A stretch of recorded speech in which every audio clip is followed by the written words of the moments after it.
이거 취조당하는 기분이에요. 네, 후보님 이렇게 멀리 네. 광주까지 와주셔서 너무 감사합니다. 먼저 참석하신 분들께 간단하게 인사 부탁드리겠습니다. 간단하게 몇 분? 예. 네. 네, 인사 부탁드립니다. 네, 오늘은 그 진행 방식을 좀 알려주면 거기에 맞춰서 제가. 네, 방식은 이렇게 하시면 사전 질문 나온 것들 중에 제가 저희가 질문을 드리면 답변해 주시고 객석에서 주로 질문 답변 이렇게. 네. 네. 그러면 다행히 준비한 게 없는 게 잘 됐네요. 그럼 인사를 간단하게. 네. 제가 이게 광주에 왔으니까 광주식으로 제가 여러분이 원하는 바대로 제가 따르도록 하겠습니다. 제가 오다가 광주 민중항쟁도 그걸 이제 보고 왔어요. 여러분도 혹시 아시나 모르겠는데 제가 일베 출신인 거 아세요? 몰랐어요? 제가 출신이 이제 일베 출신입니다. 일베 출신. 일베 혹시 이 중에도 있으시죠? 꼭 뭐 안 나타내도 됩니다. 숨기고 하는 거지 원래 일베는. 제가 왜 일베냐면 잘못된 정보들을 가지고 자기 인생을 망치는 그런 행위를 하는 사람들을 보통 일베라고 저는 정의하는데 제가 한때 그랬었죠. 제가 아까 우리 소개해 줄 때 14살부터 4년간이 아니고 초등학교 졸업하고 딱 고등학교, 중학교 다니고 6년 동안 제가 공장 생활을 했는데 검정고시 출신이에요 저는. 근데 그 공장 생활을 할 때 80년 광주 민주화 운동을 그때 우리 광주 사태 또는 광주 폭동 이런 모양으로 우리는 봤죠. 그래서 제가 광주 민주화 운동을 보면서 야 저 폭도들이 저거 나라를 망쳐먹으려고 저거 파출소 경찰서 무기고 틀어가지고 국군한테 총 쏘다가 저거 잘 죽었다 저거 왜 저거밖에 안 죽었냐 뭐 이런 얘기를 제가 제 입으로 했어요. 왜냐하면 주어지는 정보에 따라 사람은 판단하니까. 그렇게 그 적대심을 가지고 제가 대학을 갔는데 대학을 갔더니 웬 그 꼬재재한 그 시커먼 옷 입은 학생 같은 사람이 뭐 나무에 막 기어 올라가가지고 유인물 뿌리고 또 도서관 이런 데 매달려가지고 유인물 뿌리다가 막 잡혀가고 그러는데 그 사람들이 배포하는 유인물을 보니까 뭐 광주에서 무슨 뭐 군인들이 사람을 갖다 막 죽여가지고 뭐 어쩌고 이렇게 써놨길래 제가 처음에 그걸 보고는 야 그렇구나 확실히 학교에 빨갱이가 많다더니 진짜 많긴 많네. 에?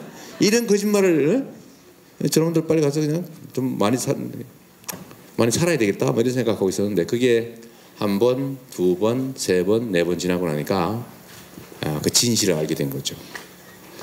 처음에는 의심해 설마 두 번째는 그런가? 세 번째는 이게 내가 잘못 알았나 봐. 네 번, 다섯 번 반복되고 나니까 아이고 이 속았구나 이거. 이 속아서 내 입으로 그 억울한 피해자들을 내 입으로 험하게 비난했던 내 입을 이렇게 때려주고 싶더라고요. 그 정도가 아니라 수치스럽고 한스럽고 억울하고 내가 몇 년 동안 그 가해자들에게 놀아나가지고 그 억울한 피해자들한테 똑같이 가해를 하고 있었잖아요 제가. 사람이라는 게 얼마나 이게 약한 존재인가 그때 알았죠. 사람이 이게 지가 똑똑한 것 같지만 입력되는 정보에 따라 전혀 다른 사람이 될 수 있거든요. 참 제가 많은 걸 깨우치게 됐는데 그 일 때문에 저는 이제 인생을 바꿨죠. 인생을 바꿔서 제가 공장을 다니면서 겪었던 그 아픔. 저는 장애인입니다. 보기 멀쩡하죠? 멀쩡하죠? 근데 거의 한 반 정도로 망가졌어요. 코도 냄새를 잘 못 맡고 후각 상실, 귀도 잘 안 들려요. 아주 어릴 때부터 공장을 다니면서 소음에 노출이 하도 많이 돼서 팔도 이렇게 휘었죠. 프레스에 눌려가지고 성장판 손상으로 비틀어졌어요. 이러면서도 단 한 푼의 보상도 못 받고 살았는데 이거 저는 당연한 줄 알았다. 대학을 다니면서 소위 의식화 세상을 좀 알게 되고 내가 왜 이렇게 바보 짓을 하고 살았던가 라고 하면서 세상을 완전히 반대쪽에서 보기 시작한 거예요. 그래서 내 인생이 바뀌었죠. 그래서 결국은 지금 보이는 이 모양으로 살게 된 거죠. 사법시험 합격한 다음에 뭐 판검사 이런 거보다는 인권 변호사로 시민운동가로 뭐 가끔씩 감옥도 좀 가고 가끔씩 수배도 좀 되고 전과도 많이 생기고 네, 이렇게 살았는데 제가 최근에 이제 성남시장을 하면서 결국 나름의 성과를 인정받아서 소위 대선 후보로 불려 나와서 이제 여러분 앞에 이렇게 서 있습니다만 제가 이걸 보면서 느끼는 게 있어요. 이 지배자들이 어떻게 다수의 국민들 소위 대상자들 그들이 볼 때는 피지배자들이죠. 우리가 볼 때는 이 나라의 주인들인데 어떻게 지배하는가를 알게 됐습니다. 정보 왜곡을 통해서 지배하는 거죠. 스스로를 올가매는 거예요. 우리나라가 지금 왜 이런 어려운 지경에 처했을까? 청년들은 왜 이렇게 어려워졌을까? 사람들은 왜 이렇게 기회를 잃고 절망해 버렸을까? 왜 우리는 갈 곳이 없을까? 80년대 저는 82학번인데 이 82학번 80년대 학번들만 해도 웬만한 대학 가서 웬만한 학과를 나오면 웬만한 데 취직해서 뭐 평생 큰 걱정 없이 살 수 있었어요. 그런데 그 후로 이 사회가 발전을 했는데 세상이 좋아졌는데 왜 여러분은 갈 곳이 없습니까? 아니 세상이 발전을 했는데 왜 더 나빠졌어요? 이유가 뭐냐? 이건 이미 답은 나와 있죠. 우리가 가지고 있는 많은 기회, 자원 이런 것들이 특정 소수한테 너무 많이 몰려서 그런 거예요. 독점화돼서 그런 거죠. 불평등이 원인인 겁니다. 바로. 우리의 사회가 가지고 있는 기회의 총량이 줄어든 것이 아니라 그건 끊임없이 늘어나는데 많은 압도적 다수가 그 기회를 잃어버리고 미래가 사라지고 결혼도 하기 싫고 애도 낳기 싫고 그래서 세계 최저의 출산율을 자랑해서 한 300~400년 후면 멸종할 그런 민족이 된 이유는 기회 불공평, 편중 때문이죠. 그런데 이 기회와 자원을 편중되게 가지고 있는 이 소수가 어떻게 이 다수에게 피해를 끼치는 이 제도, 이 현실을 그대로 유지할 수 있을까? 그것도 1인 1표의 민주주의 국가에서 어떻게 가능해요? 우리 맨날 억울하다고 하면서 못 고치잖아요. 이번에 한번 고쳐봤죠. 박근혜 한번 내쫓아봤잖아요. 그죠? 여러분 고생하셨어요. 진짜 큰일 했습니다. 박수합니다. 이렇게 결정적인 순간에 폭발적인 에너지로 그야말로 혁명을 일으키기도 하지만 뭐 평소에 대체적인 경우에는 자기 삶을 올가매 있는 이 제도들이나 현실을 못 바꿔요. 방법은 딱 한 가지. 제일 좋은 방법. 잘못된 정보로 사람을 속이는 거죠.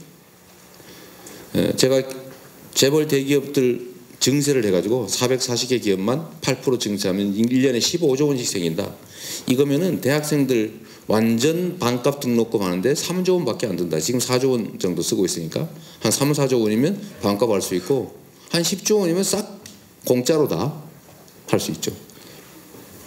남아요.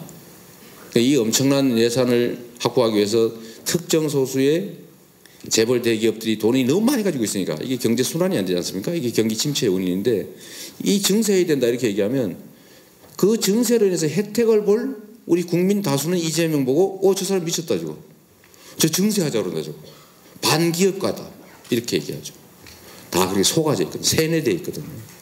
결국은 소수의 특권층들이 다수의 국민들을 통제하는 가장 좋은 방법은 정보의 왜곡입니다. 잘못된 정보를 끊임없이 반복적으로 입력을 하면 사람이 변해요. 그래서 자기 발등을 계속 찍고 있어요. 이렇게. 이럴 때 한번 웃어주는 건데. 네? 그러니까 자기가 자기 발등을 찍는지도 모르고 계속 그 행위를 하는 거죠. 그래서 제가 정말 이 정보란 중요하다. 네. 정확한 정보가 공유되는 게 정말로 중요하다는 생각을 했고 제가 그래서 열심히 SNS하고 우리는 언론이나 이런 데 잘 안 써주니까 나쁜 거나 쓰고 그러죠. 네, 그 결국은 제가 대학을 갔을 때 교정에서 이 한 몇 수십 장의 유인물을 뿌리고 감옥을 1년씩 살았던 그 선배들 때문에 대한민국이 바뀌었죠. 네, 정보는 정말로 중요하다. 소통은 정말로 중요하다 생각합니다. 그래서 제가 오늘 민중 항쟁도 그걸 보면서 내가 저것 때문에 내 인생이 바뀌었지 이런 생각이 들었어요. 자 정리해서 지금 탄핵으로 박근혜 대통령을 내쫓는 역사를 우리가 만들어냈습니다. 위대한 국민들입니다. 촛불로 어떤 사람도 희생되지 않고 사실 희생자가 한 명 있었습니다. 혹시 아세요? 이 촛불 혁명 과정에 누군가가 죽었다는 사실. 정원 스님. 분이 소신공양하셨죠. 부진자살 하셨는데 잘 몰라요. 그게 좀 이유가 있을 겁니다. 너무 과격하게 될 수가 있기 때문에 사실은 좀 덮은 측면이 있죠. 그래서 진짜 소신공양하시고 가셨어요. 그냥. 또 하필이면 그분이 유언을 나한테 써놔가지고 진짜로 이재명 어쩌고저쩌고 유언을 또 써놓은 게 있어서 하여튼 그러나 그분 뺀 나머지 단 한 명의 부상자도 희생자도 없이 일국의 대통령을 내쫓는 거대한 혁명을 1차적으로 완성했습니다마는 우리가 분명하게 해야 될 것은 이게 끝이 아니다. 이거 시작이죠. 우리가 누굴 내쫓기 위해서 이 일을 했습니까? 그건 하나의 수단이죠. 우리가 진짜 원한 거 공정한 나라를 만든 거예요. 그 공정한 나라를 만든 얘기를 오늘 여러분과 함께 나눠보겠습니다. 반갑습니다. 감사합니다. 얘기가 너무 길었나요? 네. 감사를 잘 들었습니다. 후보님 잠시 양해를 좀 구하고 싶은데요. 네, 뭐 마음대로 하세요. 지금부터. 오늘 만나러 오신 게 저희 대학생들이잖아요. 네. 그래서 오늘 많은 분들이 와주셔서 뒤쪽에 자리가 없어서 서 있는 대학생들이 있어요. 네. 그래서 더 가깝게 그리고 이 긴 시간 동안 더 잘 소통할 수 있도록 뒤쪽에 대학생들이 앞쪽에 있는 무대 바닥에도 앉을 수 있도록 해주시면 좋겠습니다. 그래서 뒤쪽에 서 계시지 마시고 앞쪽 무대에 오셔서 편하게 앉아서 들어주시면 너무 감사하겠습니다. 네, 그래서 이동하시는 동안 좀 올라와 주세요. 네, 이쪽에 편하게 다 와서 앉으시면 좋겠고요. 네, 편하게 앉으시는 동안 저 여쭤볼 게 좀 있는데요, 네. 후보님. 지금 더불어민주당 국민 경선 중이잖아요. 네. 더 많은 분들이 참여하고 싶은데 사실 방법을 몰라서 못 하시는 분들도 있는 것 같아요. 안내 좀 할까요? 네, 간단하게 안내해 주시는 동안 이렇게 편하게 자리에 앉아 주시면 좋겠습니다. 네, 이번 대선은 사실 대한민국의 운명을 정하기도 하겠지만 모든 국민들의 삶이 개선되느냐 현상을 유지하고 또 더 나빠질 거냐가 결정나는 중요한 시기죠. 지금 이번 촛불 혁명 1차 탄핵 결정 나고 난 다음에 지금 열흘 동안 지금 현재 경선 선거인단을 모집 중입니다. 혹시 아시죠? 18111에 1000번, 181에 1004번 등록하시고 아무나 해도 됩니다. 아무나. 한국 국적이 있으면 아무나 가능하고 좀 많이 신청해 주시고 뭐 이게 여러분들 다 아시겠지만 사실 이게 민주당 경선이 대한민국 양궁 대표 선발 대회라고 불러요. 여기 결판 나는 거죠, 거의 사실은. 그래서 여러분들의 의사가 좀 관철되는 정말 여러분들의 의사가 반영되는 제대로 된 나라 만들고 싶으시면 여러분의 권한을 행사하십시오. 제가 보기엔 최대 200만 명을 넘지 않을 거고 그중에 한 60% 투표하면 120만 명 투표할 텐데 인구의 한 3%가 투표하는 거죠. 인구의 3%. 100명 중에 3명이 대한민국 운명을 결정합니다. 거기에 많이 참여해 주십시오. 고맙습니다. 네.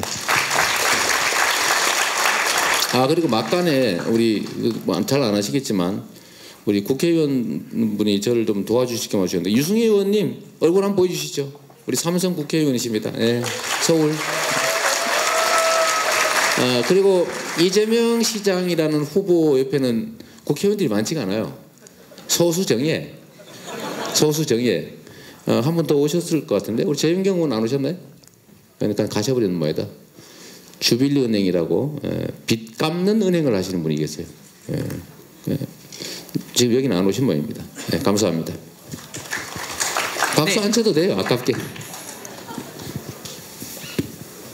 네, 오늘 강연에는 이제 사전에 수합된 이런 질문들을 시간 관계상 몇 가지만 사회자들이 추려서 질문하고 후보님이 답변을 듣는 이런 형태로 진행을 하려고 합니다. 그래서 이런 사전 질문에 대한 답변이 끝난 이후에는요, 이제 현장 질문에 대한 답변을 이어 나가도록 하겠습니다. 그래서 저희가 이제 시간 관계상 사전 질문에 대한 답변은 5분 내로 5분 해주시면 개당 감사하겠습니다. 5분 내. 네. 이거 엄청 위험하대. 사실 오늘 7시부터 원래 광주 만민에 1000명이 모여서 이제 후보들 불러서 즉석 질문을 하는 그 토론회가 있었는데 저는 좋다고 만세 부르고 왔는데 안 하는 분이 계셔가지고 취소됐어요. 그래서 질문은 오늘 결국은 제가 그걸 당하게 됐네, 그죠? 예, 그냥 오늘 그 두 가지를 동시에 하는 걸로 여러분이 질문 주시면 제가 모르는 건 제가 모른다 그러면 되지 뭐, 그죠? 사람이 다 할 수 없잖아요, 그죠? 예. 자유롭게 하십시오. 예. 첫 번째 질문입니다. 여기 계신 대학생 모두 궁금해하실 것 같은데요. 행복한 대학생이 되기 위해 필요한 것은 무엇이라고 생각하시며 그런 대학생들을 행복한 대학생들로 만들기 위한 공약은 어떤 것이 있는지 좀 궁금합니다.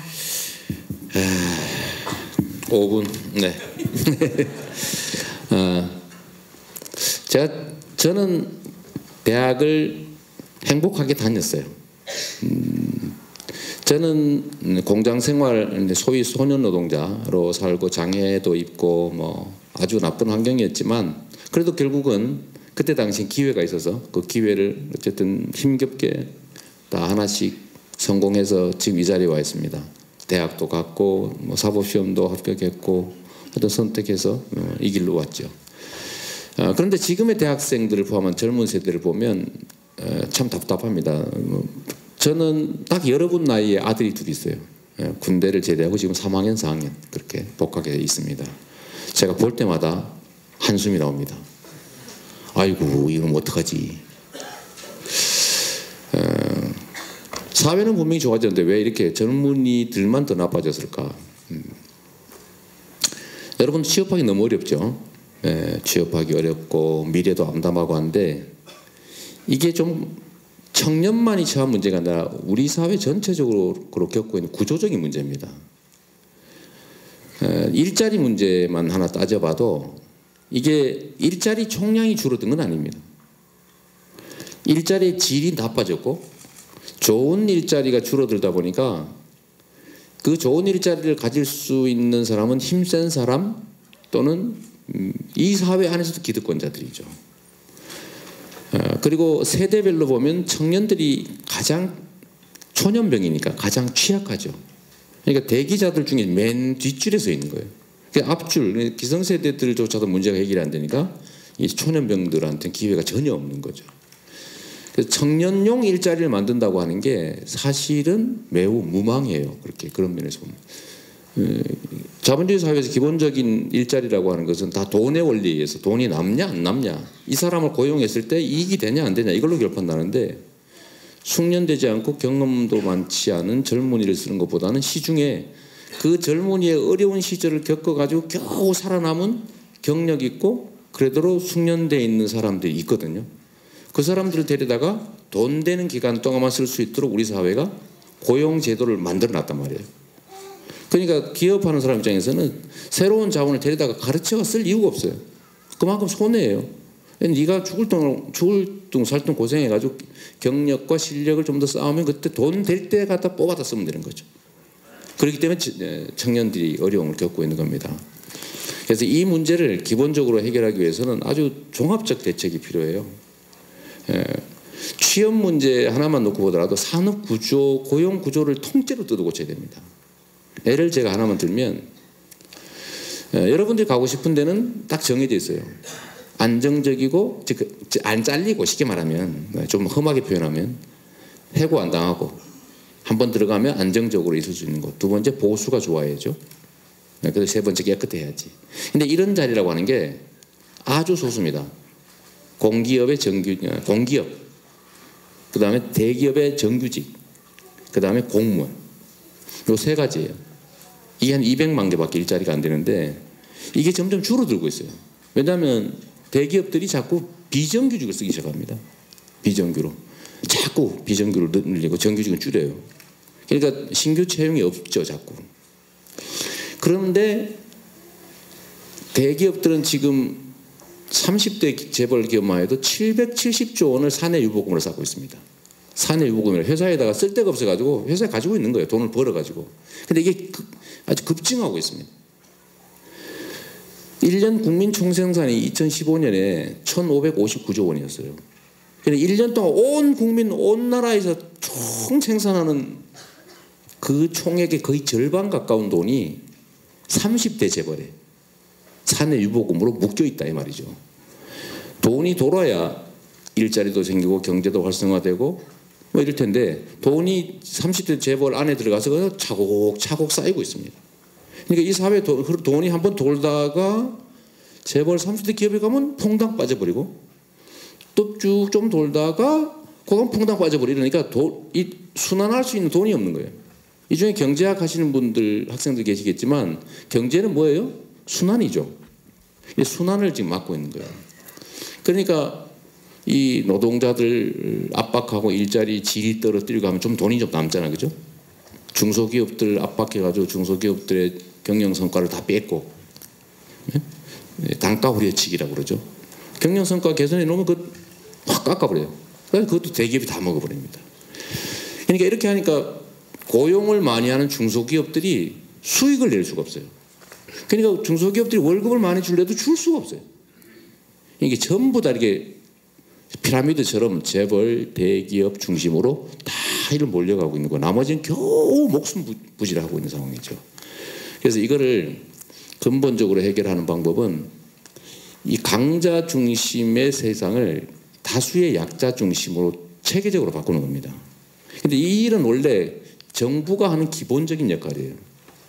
정치란 원래 억강부약하는 게 있습니다. 왜냐하면 사람들을 모아놓으면 힘센 사람은 지 마음대로 해요. 힘센 사람은 규제를 안 하면 안 할수록 좋습니다. 막 마음대로 할 수 있으니까. 근데 힘이 약한 다수는 강자가 규제돼야 살 수가 있어요. 그걸 하기 위한 게 바로 정부예요. 그걸 그냥 할 수 없으니까 그냥 하면 말을 안 들으니까 뭘 해요? 형벌을 가하기도 하고 국가의 권력이라고 하는 걸 부여해가지고 강제로 시키기도 하는 거죠. 이게 권력입니다. 근데 이 권력을 가진 사람들이 지금은 소위 우리가 촛불로 좀 지져가지고 조금 지금 고치긴 했는데 촛불로 좀 지지니까 좀 고치잖아요. 그죠? 근데 기본적으로 억강부약해야 될 그 수단인 권력을 강자들의 이 횡포, 약탈 이런 걸 도와주거나 아니면 그걸 비호하는 대가로 자기들의 이익을 챙기고 있다는 거죠. 이걸 부패 권력이라고 그러죠. 그러다 보니까 이 사회가 70년 동안 계속 강자는 더 강하게, 약자는 더 약하게, 약자의 숫자가 점점 늘어난 거죠. 중산층이 사라지고. 그래서 이거를 근본적인 방향을 바꿔야 됩니다. 그래서 하는 방법은 강자들이 횡포가 불가능하게 정치 권력 자체가 깨끗해져야 됩니다. 그래서 그 힘으로 강자들을 규제해서 약자들과 함께 살 수 있게 해줘야 된다. 경제적 영역으로 본다면 자꾸 쓸데없이 많이 쌓고 있으면서도 욕심이 끝이 없어서 야 이번에는 70조 가지고 있으니까 이번에 100조를 한번 채워봐야지. 그래서 30조를 채우려고 그냥 수백만 명한테서 그냥 뜯는 거죠. 근데 이걸 못하게 강자를 규제하고 약자들 중소기업을 보호하고 정부가 예를 들면 재정 지원을 하더라도 삼성전자는 이런 데 돈 막 1년에 20몇 조씩 버는 데다가 R&D 지원 자금을 왜 줍니까? 원래 돈 벌다고 잘하고 있는데 더 주면 그거 쌓기만 하잖아요. 예를 들면 그걸 중소기업에 지원하고 또 중소기업이 우리나라 고용의 75%를 맡고 있단 말이에요. 재벌 대기업들은 기껏해야 뭐 얼마 안 받아요. 그러니까 중소기업을 지원하면 고용이 확 늘어납니다. 똑같은 돈이라도. 그다음 노동자들을 보호해야죠. 그래서 노동자들을 탄압하지 못하게. 노동자들을 보호해주면 지금 우리나라 법정 근로시간이 40시간 아니에요? 더 이상 일 시키지 마라. 더 이상 일 시키려면 새로 뽑아라. 라는 뜻으로 더 시키려면 월급을 반 더 주라, 50% 더 주라고 돼 있잖아요, 지금. 그런데 50%를 주는 게 아니라 더 싸요. 초과 근로를 시키면, 연장 근로를 시키면. 그러니까 다 연장 근로 하고 있어요. 이것만 못하게 해도 일자리가 수십만 개가 순식간에 늘어나죠. 그래서 그런 거 1.5배 제대로 지급하게 하고 52시간 이상 일하는 거는 처벌받는 거니까 52시간 이상 일만 못하게 만들어도 일자리가 33만 개가 생겨요. 52시간 이상 일하면 형사처벌하게 되는데 우리나라는 무려 354만 명이 52시간 이상 일하고 있어요. 그 52시간 이상 일하는 것만 떼가지고 새로 52시간까지 일하는 사람을 새로 뽑는데 33만 명이 필요하다고. 우리나라 실업자가 지금 130만이 넘었다고 아우성인데 뭐 100만 명이라고 하기도 하고 3분의 1을 해결할 수가 있습니다. 그 조치 하나만으로도. 근데 이거는 노동자를 보호해야 되거든요. 그래서 노동자를 보호하고 또 한 가지는 국민들의 가처분 소득을 늘려줘야 된다. 지금 내수 경기가 침체돼 가지고 물건을 만들어도 살 사람이 없습니다. 기업도 죽게 생겼어 지금.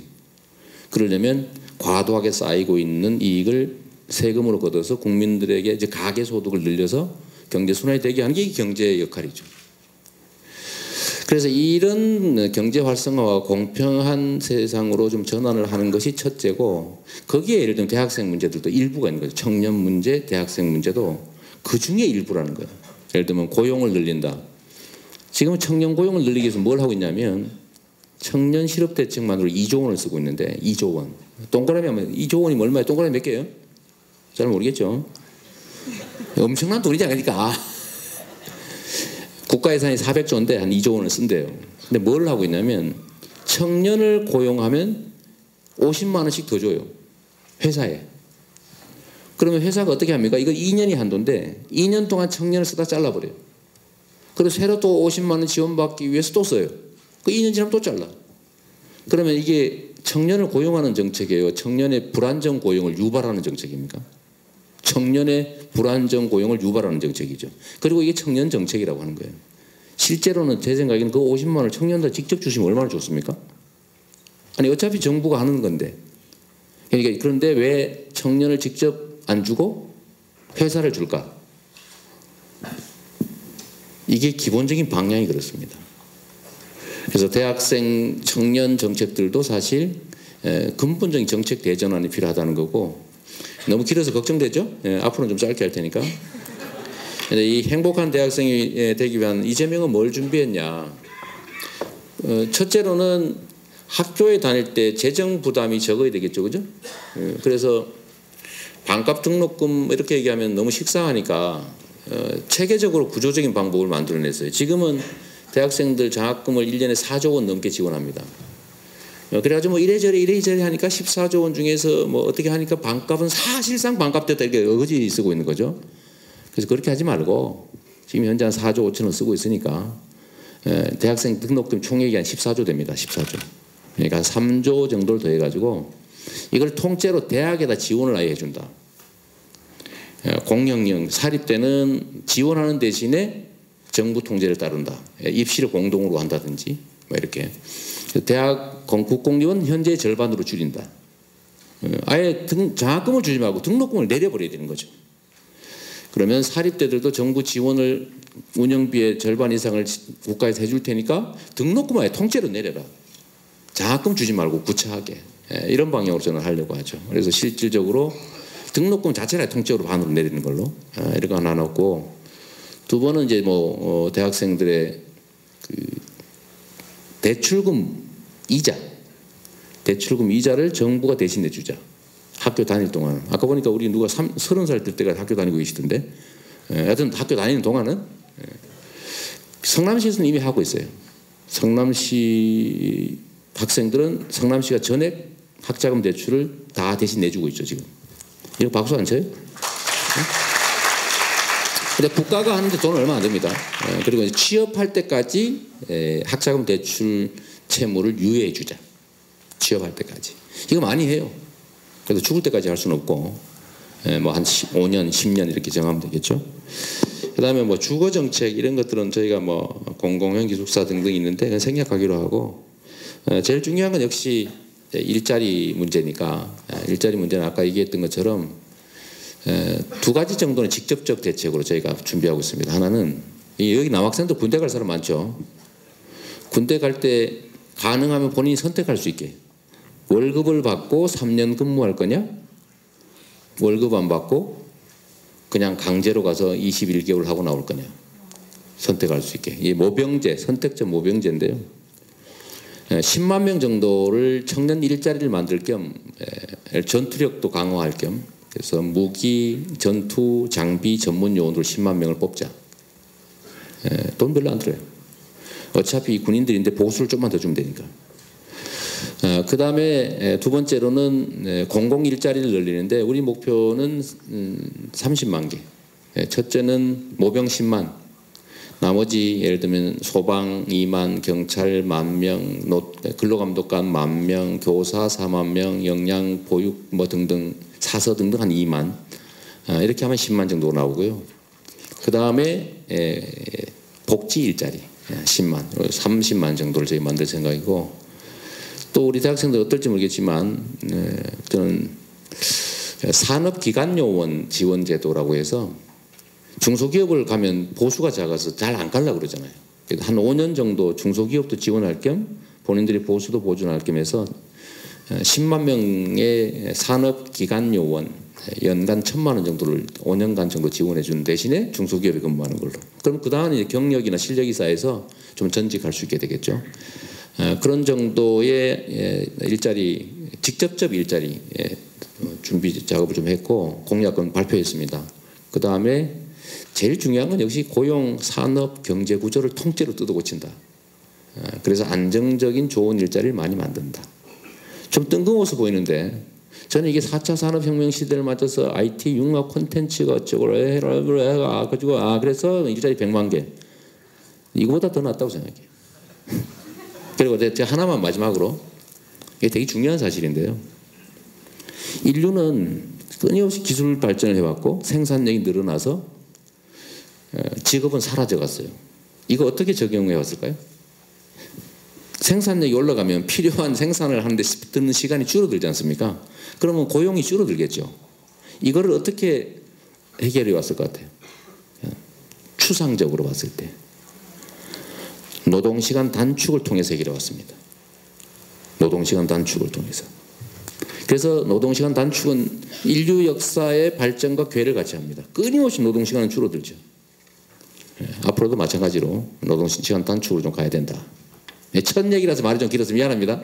네. 네. 제 얘기는 여기까지. 네. 박수도 안 해주네. 아, 진짜.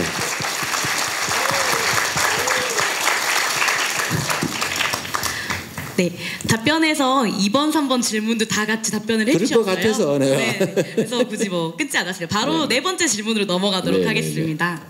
네, 정말 속 시원한 이런 답변이었던 것 같습니다. 네, 네 번째 질문입니다. 네, 수의대 학우분의 질문인 것 같아요. 네. 수의대. 네. 네, 저는 고향이 성남입니다. 아, 그래요? 네, 제 고향 제가 아니라요. 이 질문하신 분이. 네, 그래서 나름 아재 개그. 네, 제 고향 성남에 전국 최대 가축 시장이 있습니다. 네. 이 가축 시장을 현대화하신다고 들었는데 요즘 화제가 되고 있는 개고기 문제 그리고 동물 복지에 대한 전반적인 이런 생각을 좀 들어보고 싶습니다. 네. 또한 구제역 AI가 이번 겨울에 만연했었는데요. 이런 동물들이 생매장 당하고 이런 끔찍한 일들이 있었는데 현행 방역 위생에 대한 의견과 가지고 계신 생각 그리고 수의극 개설에 대한 의견을 좀 듣고 싶다고 합니다. 이렇게 이러니까 안 올라 그러지. 우선요 우리 성남 출신의 우리 아까 질문하신 분들 계세요? 물어놓고 어디 가버린 모양인데? 네, 약간 줄여서 해야 되겠다 그죠? 성남에는 모란시장이라고 하는 데가 있어요. 아시겠지만 전국의 최대 규모 대한민국 최대 규모의 오일장입니다. 오일장. 개고기 시장 아니요. 오일장인데 한 3만 명, 많게는 10만 명씩 옵니다. 엄청난 대규모의 재래시장, 오일장이에요. 근데 하필 그 입구에 딱 입구에 개고기 파는 사람들이 한 10집, 한 22집이에요. 22집. 그게 제일 먼저 눈에 띄는 거예요. 딱 가면. 그래서 제가 메일이 있는데 전 세계에서 별 희한한 이런 글씨도 있구나 라고 생각되는 메일들을 엄청나게 많이 받습니다. 뭐 자꾸 메일 여러분 막 하루에도 수십 개씩 와 있어요. 그것도 제가 공용 메일인데 버릴 수도 없고 그게 뭐냐면 저는 개고기 좀 못 팔게 해라. 또 일부에는 야 이 야만인 시장아 뭐 이런 내가 영어를 잘 못하긴 하지만 이상한 말 못하지만 욕이에요. 욕. 전 세계에서 옵니다. 그러니까 성남시 이미지도 안 좋고 또 하필이면 개를 거기다 쭉 가둬놓고 막 거기서 꺼내다가 안에서 잡고 이래요. 보이지는 않지만 그래서 너무 잔인하고 성남시 이미지도 많이 버리고 해서 그렇다고 해서 개고기를 먹는 게 불법도 아니고 잡는 게 불법도 아니어서 규제도 안 됩니다. 아주 여러분 합법, 불법, 비합법 이거 아세요? 불법도 아니고 합법도 아니고 그 법 외에 있는 게 있어요. 비법지대. 이 개고기가 딱 그겁니다. 이건 가축이 아니기 때문에 도축도 못해요. 도축장도 못 갑니다. 그러니까 개인적으로 잡아요. 개인적으로 잡는 게 불법이 아니에요. 법 밖에 방치해 놓은 거죠. 이게 잘못된 거죠, 사실은. 그래서 저희가 한 3, 4년 동안 계속 그 대화하고 노력해서 최근에 그걸 철수하고 있습니다. 그래서 박수 많이 받고 있죠. 야, 저걸 없애다니. 박수 쳐주는 거예요. 그래서 지금 이게 가축 시장은 아니고 전통 오일장의 일부를 차지하고 있는데, 여러분들이 성남의 모란장 하면 게 시장을 떠올릴 만큼 이게 이미지는 정말 나쁘죠. 그래서 이거를 지금 현재 없애는 중입니다. 일단은 잡지 못하게 게를 이렇게 전시를 못하게 하는 것까지 하고 있고, 동물 정책이라고 하면 대개는 또 이게 먹는 우리 가축에 대한 정책하고 반려동물에 대한 정책, 또 야생동물에 관한 정책, 이번 많잖아요, 그죠? 아마 이분 얘기는 반려동물 정책 얘기인 것 같아요. 반려동물에 대한 정책은 지금까지는 그냥 뭐 재미로 데리고 키우다가 버리는 거, 길에다 버리죠, 이렇게. 근데 지금은 많이 바뀌었죠. 우리와 삶을 같이 하는 동반자, 반려자가 아니고 반려동물, 이렇게 바뀌어서 이제 이 소위 반려동물에 대한 시각도 바뀌었고 취급도 많이 바뀌었어요. 함부로 하다가 요새 큰일 납니다. 이번에 쫓겨나신 이분이 그 뭘 놔두고 갔잖아. 다른 짐은 다 챙겨갔는데 진돗개 그거 놔두고 간 거예요. 11마리인가 된다며요. 새끼를 낳았다고? 처음엔 뭐 좋다고 막 3마리 가지고 막 선전하고 하더니 그걸 버리고 가버린 거예요. 유기견을 만들어버린 거예요, 유기견을. 다행히 청와대에 버렸으니 다행이죠. 그래서 이런 유기동물, 동물에 대한 애정이 없는 거죠. 선전이나 하고 귀찮으니까 버리고 가버린 건데, 이 동물보호정책도 여기 이런 우리 국민들의 예를 들면 의식 수준에 맞춰서 많이 바뀌어야죠. 그래서 개고기 먹느냐 마느냐 하는 논쟁까지도 이제 확산될 겁니다. 그래서 동물보호정책은 일단은 유기동물 생기지 않게, 이게 물건이 아니다, 생명체다, 우리와 정서적 교감을 나누는 숨쉬는 생명체다 라고 하는 생각을 해야죠. 그래서 버리는 거 못하게 해야 돼요. 유기동물 안 생기게. 두 번째, 유기동물이 생기면 요새는 다 죽이잖아요. 찾아주고 한 열흘 놔뒀다가 아니면 다 죽여요. 안락사시켜요. 그러지 말고 이거를 새로운 주인을 찾아주자. 그래서 아예 유기동물들 입양 제도를 철저하게 좀 만들고, 아예 동물은 못 사게 하자. 반려동물 거래를 금지하는 나라가 많습니다. 자꾸 사가지고 가지고 놀다 버리고 이러니까. 그리고 새끼 농장 있잖아요. 막 기계적으로 키워서 팔려고 이거 못하게 하는 그런 것도 좀 필요한 것 같고요. 이 얘기를 너무 길게 하면 재미없는 사람도 많으니까 여기까지 하고, 구제역, AI 이런 집단 감염병에 대한 국가의 대책이 뭐냐, 어떻게 해야 되냐. 이 기본적으로 이 구제역이나 AI 같은 전염성 가축병들은 집단 사육에서 발생합니다. 원래 건강하게 따로따로 제대로 우리가 옛날에 소 키우듯이 한 마리 키우고 이러면 절대 안 걸리죠. 이거를 수십 마리를 갖다 케이지라고 하는데 집어넣어 놓고, 근데 돼지 같은 경우는 꼼짝도 못하게 태어나는 순간부터 꼼짝도 못하게 있다가 잡히는 거거든요. 그러니까 이게 면역력도 약해지고 집단 사육을 하니까 감염병 생기면 쫙 퍼지고. 근데 인간들이 지은 죄가를 지불하는 거죠, 사실은. 그래서 이런 집단 사육 방식을 바꿔야 된다라고 하는 운동이 있습니다. 이들도 생명체다.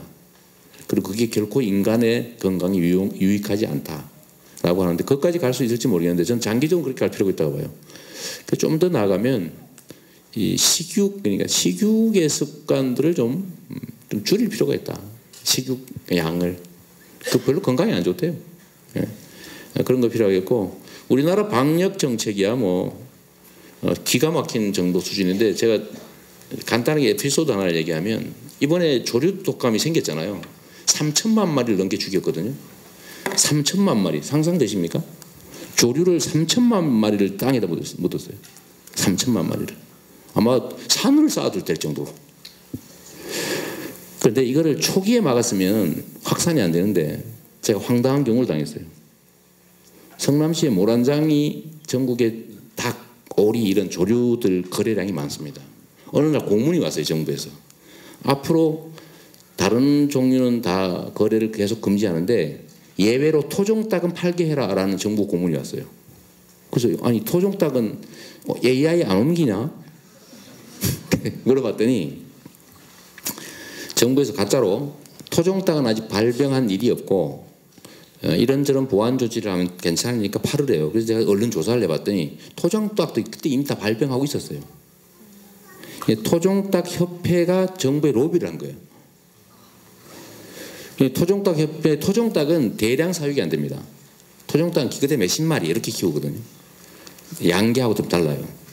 근데 거기는 서민들이 많습니다. 그러니까 대량 키우는 사람 기업들이고, 그러니까 이 서민들이 숫자가 많으니까 이 사람들 봐주려고 정부에서 그러니까 토종닭은 괜찮은 걸로 치고 좀 보안 조치를 한 다음에 팔으라고 지시를 전국에 공문을 내린 거예요. 그거 했으면 아마 지금도 죽이고 있을 거예요. 그래서 제가 그걸 거부했죠. 저는 원래 거부 전문이잖아. 정부에 시켜도 거부합니다. 그래가지고 제가 언론 플레이를 했죠. 이거 말이 안 된다, 미쳤다. 그랬더니 언론 또 취소했어요. 취소를 하니까 전국에 토종닭 키우는 사람이 성남시로 몰려온 거예요. 그 나보고 정부에 요구한 걸 취소하라 이거예요. 아니면 네가 토종닭을 다 사라. 제가 돈이 어디 있습니까? 그런 예산도 없다. 그래 뭐 한 일주일에 열흘 넘게 싸웠는데 이런 식으로 정부 행정을 해요. 정부 행정을. 그래서 닭이 오리 3천만 마리를 넘게 죽인 거죠. 옛날에 메르스 있죠, 메르스? 그때도 병원이 발견되면 병원을 얼른 잡아가지고 싹 봉쇄를 해야 되는데 그 삼성병원이었잖아요. 삼성의료원 세잖아. 쉬쉬 한 거예요, 쉬쉬. 거기서 계속 퍼진 거예요, 여기서. 이 정부 정책이 이래요. 왜 삼성병원의 메르스 발병 사실을 숨겼을까요? 왜? 삼성병원 손해볼까봐. 삼성의료원 손해볼까봐. 이 말이 됩니까? 그래서 전 국민이 고통을 겪었죠. 그래도 그나마 다행입니다. 이제 큰일 날 뻔했어요, 정말. 지금 요 물어보신 분 답이 됐는지 모르겠는데 아마 안 됐겠죠. 예, 이걸로 넘어가죠. 예.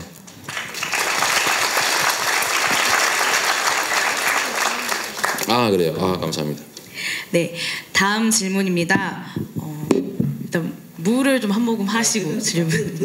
네, 다음 질문은 중요한 문제인 것 같습니다. 지금 복잡하게 외교 문제들이 얽혀 있습니다. 잘못된 위안부 합의도 있고 사드 배치 문제도 있습니다. 이런 복잡한 외교 문제 어떻게 해결해 나가야 할지 후보님의 이야기를 좀 듣고 싶습니다. 네, 이게 외교, 특히 사드.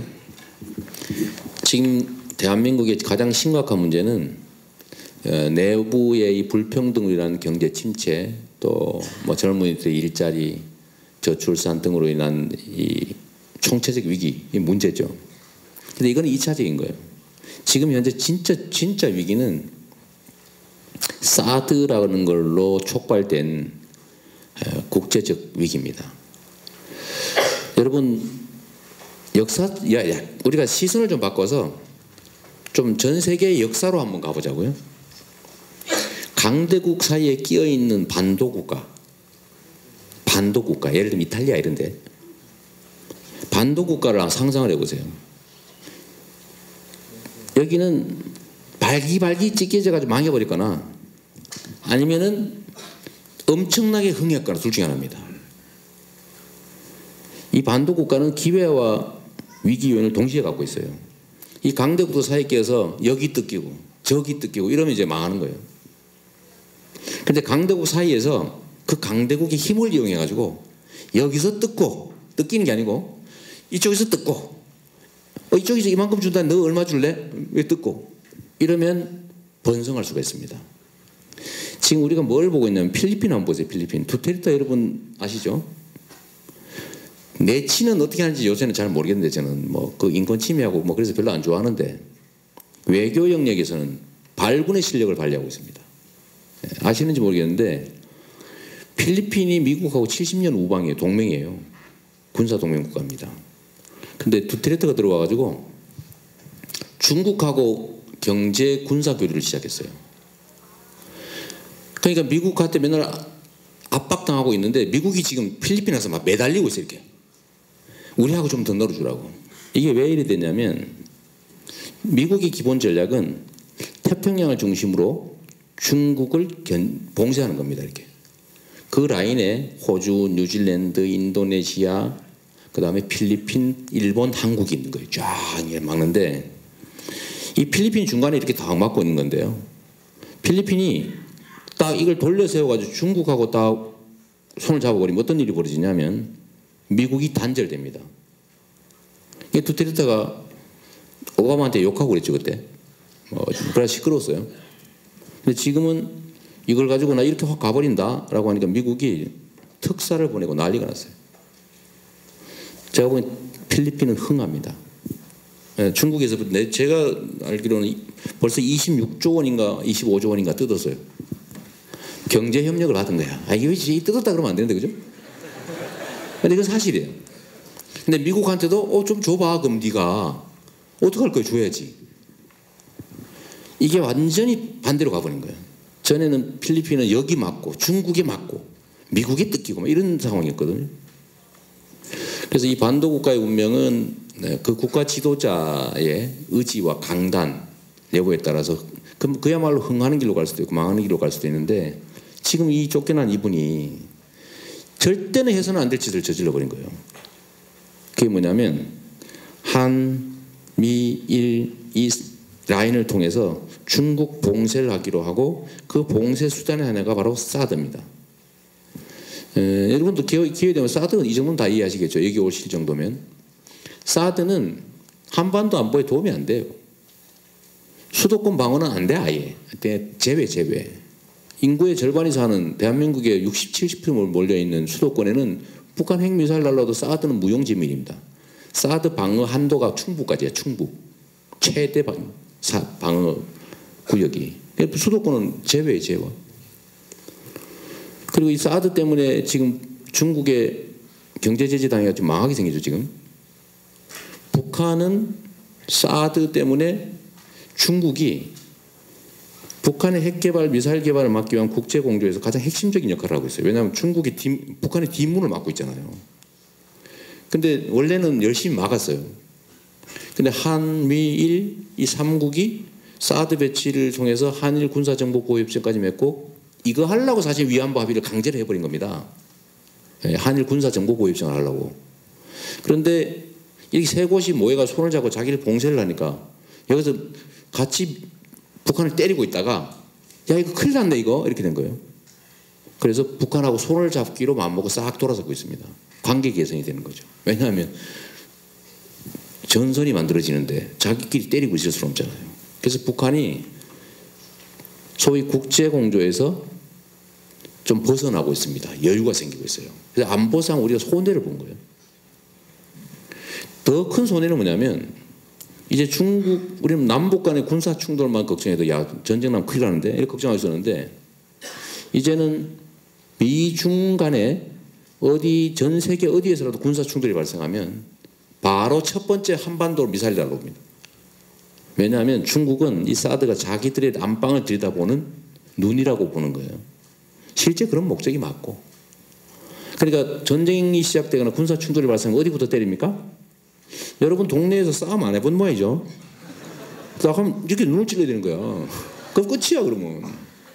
이 때리는 것은 상관없어요. 그 다음에 일단 눈을 타게 해야 되는데 모래 확 끼얹고 말함이 많이 나오잖아요. 이렇게 눈을 가리는 거예요.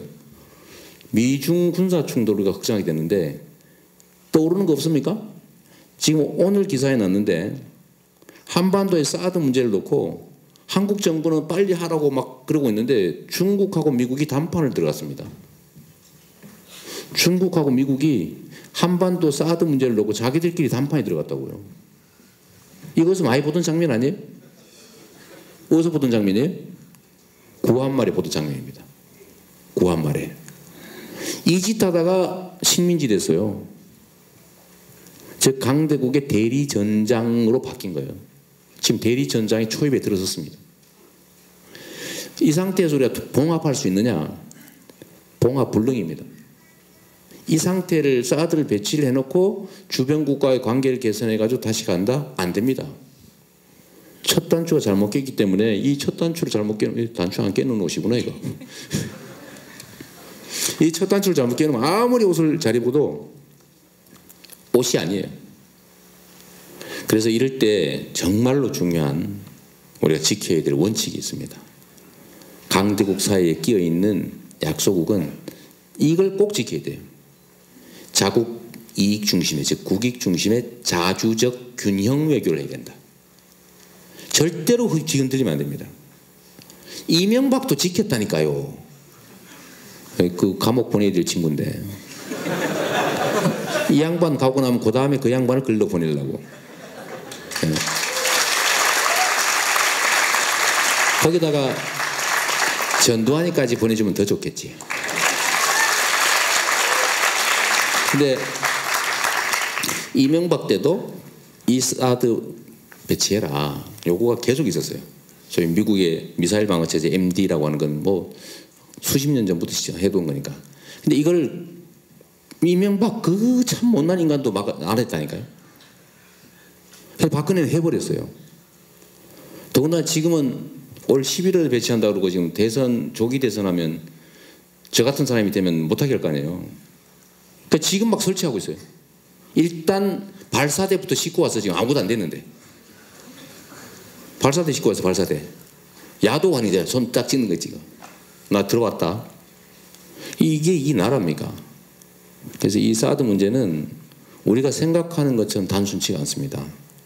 이거는 정말 구한말의 위기, 한반도가 열강들의 대리전장으로 전락하는 시작 지점이에요. 정말로 심각한 문제입니다. 이거를 정치인들은 말하지 않죠. 표 떨어지니까. 국민들의 상당수는 사드 배치해야 된다고 주장합니다. 여론조사하면. 왜 그럴까요? 아까 얘기했던 거죠. 1배. 잘못된 정보가 계속 입력되고 있는 거예요.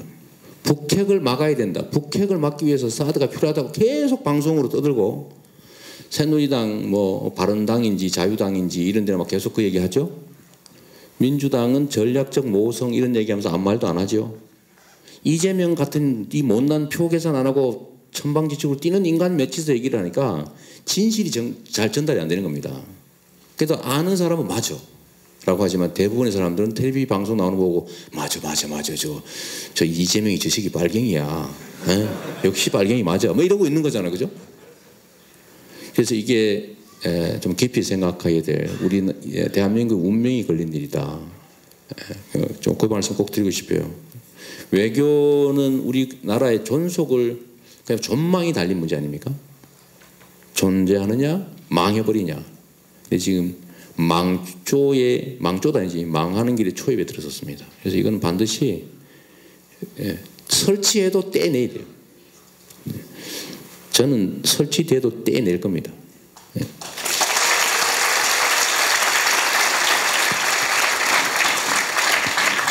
네, 자주적 국방외교 좀 인상 깊었던 말인 것 같습니다. 네, 저희가 이제 사전 질문에 대한 답변들을 들은 이후에 이렇게 강연에 참석하신 분들이 적어주셨던 현장 질문에 대한 답변도 많이 기다리고 있습니다. 그래서 답변을 조금만 짧게 해주시면 감사할 것 같습니다. 중요한 얘기라서 길게 하고 앞으로 짧게 할게요. 네, 다음 6번째 질문입니다. 이것도 좀 중요한 질문인 것 같은데요. 네, 박근혜 파면 이후에 이제 우리 국민들을 어떻게 통합을 위해서 어떤 일을 해야 되는지 그리고 아직 해결되지 못한 이런 국정농단 사건에 대한 해결 방안은 무엇인지에 대해서 후보님의 답변을 좀 듣고 싶습니다. 이거는 간단하게 할 수 있어요. 여러분 통합 얘기 많이 하죠. 국가는 통합되어야 되는 게 맞아요. 왜냐하면 우리가 하나의 공동체로 같이 살아가기 때문에 미우나 고우나 서로 어울려 살아가야죠. 그게 공동체입니다. 그런데 이 공동체의 질서를 깨는 자들이 있어요. 같이 살려면 같이 공평하게 살아야 될 거 아닙니까? 그렇죠? 누가 누군가한테 피해를 끼치면서 누군가의 노력의 결과물을 뺏어가면서 살면 안 되겠죠. 그런데 이 공동체 안에는 그런 자들이 있어요. 질서를 어지럽히고 수많은 구성원들한테 피해를 입히는 소수의 기득권, 특권층들이 있습니다. 이 기득 특권층들은 지금 우리나라처럼 끊임없이 나라를 지배하고 부당한 불공정한 구조를 통해서 부당한 이익을 얻어왔죠. 근데 이게 걸렸어요. 그중에 이 부당한 기득권 구조의 이익을 보던 집단의 대장이 걸렸어요. 날아갔어요. 이제 날아갔는데 이들과 함께 이해관계를 같이 하던 잔존 세력이 여전히 있습니다. 사실 잔존도 아니고 몸통이 남아 있습니다. 이건 껍데기예요. 아바타라고, 아바타 빌려온 그 몸통들이 저항하죠. 왜냐하면 이제 우리가 공평등한 구조, 정상적인 사회가 되면 부당한 이익을 못 얻게 되니까 그들로서는 피해를 입는 거예요. 우리는 정상이지만 그들은 억울한 일, 자기 입장에서 당연히 저항하죠. 이 저항할 때 우리가 통합을 위해서 뭘 해야 됩니까? 그냥 놔둘까요? 그냥 아우 시끄럽구나. 아유 그래. 예. 지금 삼성도에서 막 떠들고 막 이러니까 야, 이제 여기서 끝내자. 무슨 감옥을 보내니? 그냥 이선 명예롭게 불구속했다가 전직 대통령직이 난 사람을 어떻게 구속을 시키냐? 그냥 불구속해서 재판에서 풀어주든지 되더라도 사면해가지고 적당히 봐주자. 그럼 통합됩니까? 이게 본질이죠. 통합이란 공정한 질서 속에서 구성원들이 동등하게 같이 살 수 있게 만드는 게 진정한 의미의 통합입니다. 박수 주세요. 근데 우리는 가끔씩은 봉합을 통합으로 착각하는 경우가 있어요. 봉합을. 비슷하잖아요. 그죠? 적당히 누르고 그래 전에 네가 100개 훔쳐 먹었지 지금부터는 50개만 훔쳐 먹어라. 에? 그걸 좀 조용히 하자 우리. 우리가 2개씩 뺏기든 그지 1개만 뺏기면 됐지 뭐. 반만 뺏기지 얼마나 좋니? 이렇게 주장하는 사람들이 있어요. 이걸 통합이라고 주장하는 사람이 있습니다. 청산이냐 통합이냐 누가 이렇게 지금 프레임을 만들고 있던데 과거에 이 잘못된 구조 기득권 구조를 청산하지 않고 어떻게 통합을 합니까?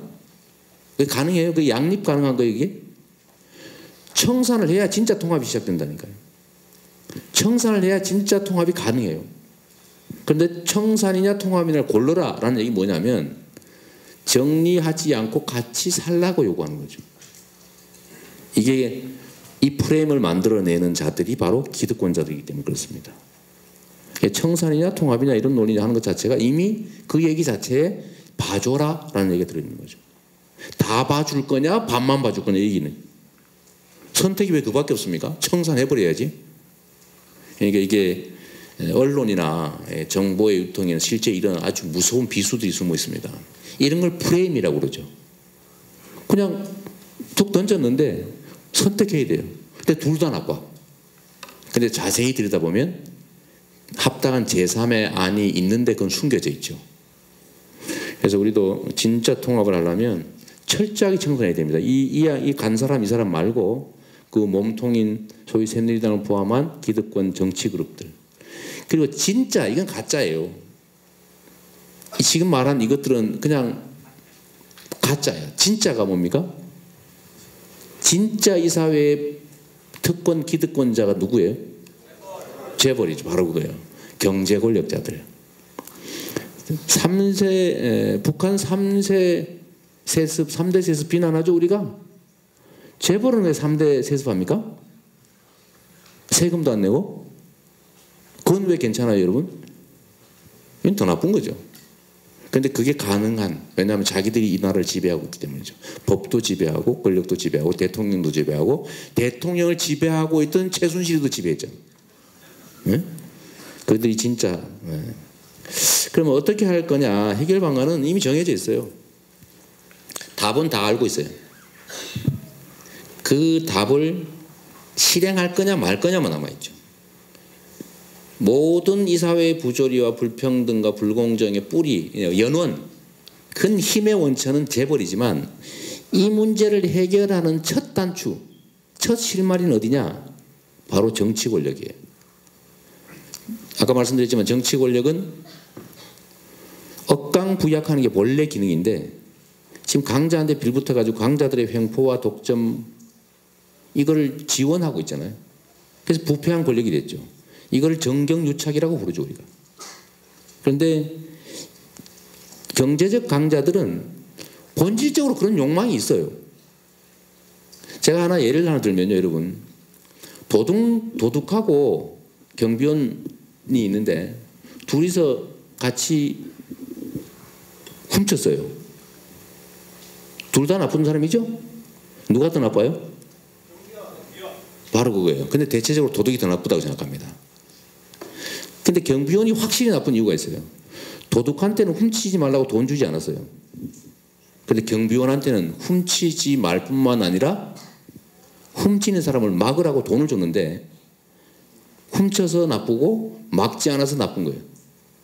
따따블로 나쁜 짓이라는 거죠.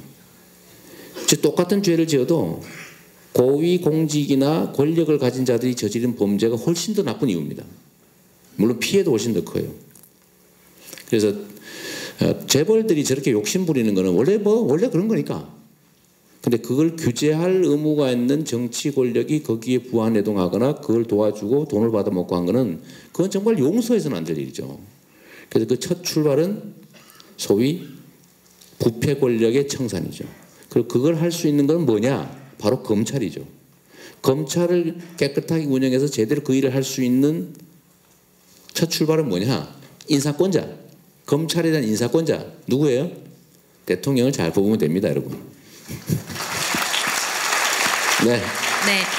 네, 사전 질문 중에 마지막 질문입니다. 참사 내용이었는데요. 네. 세월호 참사의 진상규명과 책임자 처벌이 아직도 이루어지지 않고 있고요. 그렇죠. 아까도 처음 인사하실 때 이야기해 주셨지만 5.18 관련해서도 네. 마찬가지인 것 같습니다. 최근에 5.18에 대해서 집단 학살의 증거인 총탄이 발견되는 등 아직도 너무나 많은 일들이 있는데요. 이 세월호와 5.18에 관한 후보님의 의견을 네. 들어보는 걸로 사전 질문 마치도록 네. 하겠습니다. 제가 세월호 사고가 나고 난 다음에 아직도 성남시 벽면에는 대규모 그 대형 현수막 리본기가 그려져 있는 현수막이 그대로 달려 있죠. 그리고 제가 성남시 시청, 구청, 동사무소, 도서관, 공공시설 전부에 국기 개양대에다가 새마을길을 내리고 제가 세월호길을 다 지금도 달아놓고 있습니다. 주민자치센터는 너무 노란 게 많아가지고 주민자치센터를 뺀 지금은 이제 도서관, 구청, 시청 여기는 그 여전히 게시되어 있죠. 시청 앞마당에는 세월호 침몰 당시 그 모형 구조물 한 30m 정도 되는 여전히 설치되어 있습니다. 304개의 노란 깃발이 잔디밭에 꽂혀 있죠. 누가 그래요? 조 양반이 무슨 안산시장도 아니고 진도 군수도 아니고 쥐가 뭔데? 그래가지고 욕 엄청나게 많이 먹었습니다. 특히 성남 시민들 중에도 다 동의하는 건 아니잖아요, 그죠? 항의하고 막 시장실로 쳐들어오고 왜 그런 거 네가 마음대로 하느냐? 그래서 내가 시장이니까 합니다. 뭐 이렇게 뭐 끝내기도 하고 했는데 제가 여기 이 문제 세월호 문제에 왜 이렇게 남들이 보기에는 집착하다시피 하느냐? 그거는 국가의 존재 이유라고 하는 근본적 문제가 그 질문이 그 안에 들어있기 때문이에요. 세월호 안에. 대한민국이 다 그 안에 들어있습니다. 그리고 이거를 저는 제2의 5.18이라고 보는 거죠. 대규모 국민들의 생명을 국가 권력을 이용해서 침해하면 언젠가는 반드시 그에 상응하는 책임을 지게 된다는 걸 우리가 역사적으로 한 번도 증명한 일이 없습니다. 이승만이가 얼마나 많은 사람을 죽인지 아시죠? 여러분 아시는지 모르겠는데 저는 국립묘지 갔다가 이승만이하고 박정희 묘는 내가 모른 척하고 지나가 버렸어. 그냥 참배 안 했어요. 원래 이럴 때도 박수 한번 치던데 지금 모른 척.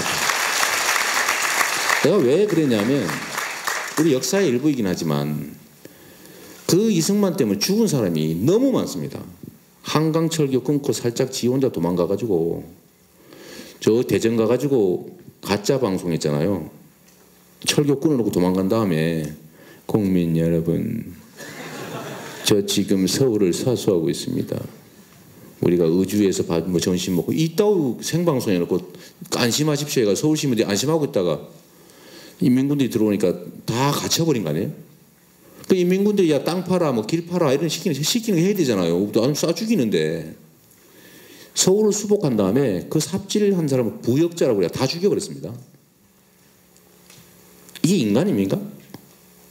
쥐가 끊어놓고 다리를. 보도연맹이 이래서 죽인 사람만 해도 20만 명이 넘는다고 하죠. 나는 이 사람은 국가 지도자가 아니라 인간이 아니다. 박정희 마찬가지죠. 이승만은 그렇게 4.19 때도 그 발포 명령해가지고 186명이가 죽었잖아요. 왜 미국 가서 그냥 끝났잖아요. 책임도 안 지고. 박정희는 어때? 박정희 그 얼마나 많은 사람을 간첩 만들어가 죽였습니까? 이 학생 당신 간첩이지? 표정이 보니 간첩 맞네. 웃어? 간첩이니까 웃는 거지. 간첩 아닌 거 증명해봐. 말 못하네? 간첩이네. 이래가 사형시켜버리고. 이렇게 죽은 사람이 얼마나 많습니까? 물론 뭐 총 맞아 죽었으니까. 전두환은 어때요? 이건 얘기할 필요도 없죠. 저는 사형제도를 폐지하자는 사람인데 전두환은 사형시켰어야 된다고 하는 사람이거든요. 아니 어쩔 수 없이 죽였으면 이해하는데 권력을 한번 누려보겠다는 이 저열한 욕망 때문에 수없이 수백 명의 사람을 죽여요. 그게 무슨 짓입니까 그게. 그런데 책임 안 졌어요. 그러니까 백담사 한번 갔다 오고 재판 한번 받고 그러고 난 다음에 싹 풀려나가 지금 나 27만 원밖에 없어 그러면서 골프 치러 다니고 약 올리고. 노태우는 어떻고 한 번도 책임진 일이 없는 거예요.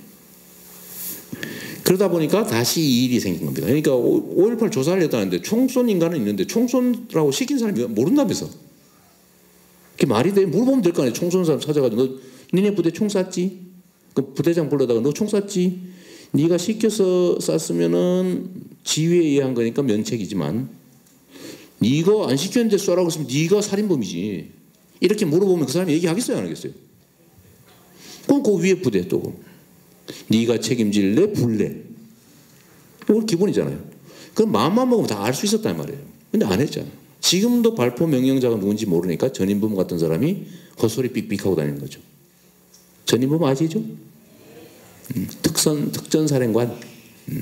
전두환이가 쏴라고 시켰다는 얘기 근거가 없다 뭐 이런 얘기하다가 미국으로 돌아갔죠. 그래서 이게 5.18 문제에 대해서 정확한 진상규명과 엄정한 책임을 물었더라면 세월호 같은 일이 생길 수가 있겠습니까? 없죠. 그래서 제가 이거를 제2의 5.18이다 이렇게 얘기한 거예요.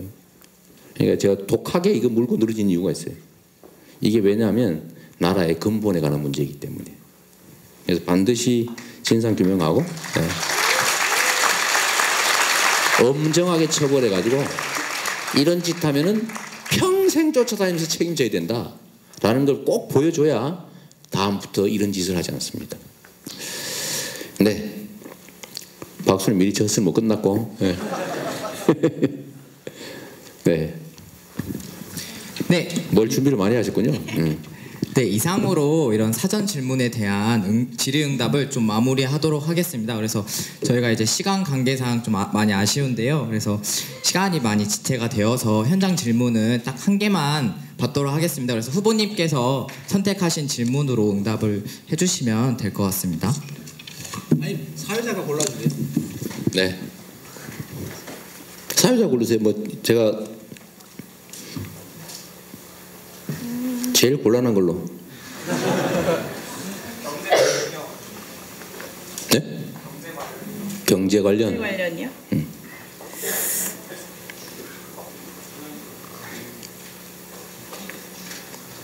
그럼 고르는 시간에 뭘 질문을 직접 해보시죠. 질문을. 네. 뭐, 노는이 연불한다고. 네. 순서를 바꿔서. 거기서 고르고 있을게요.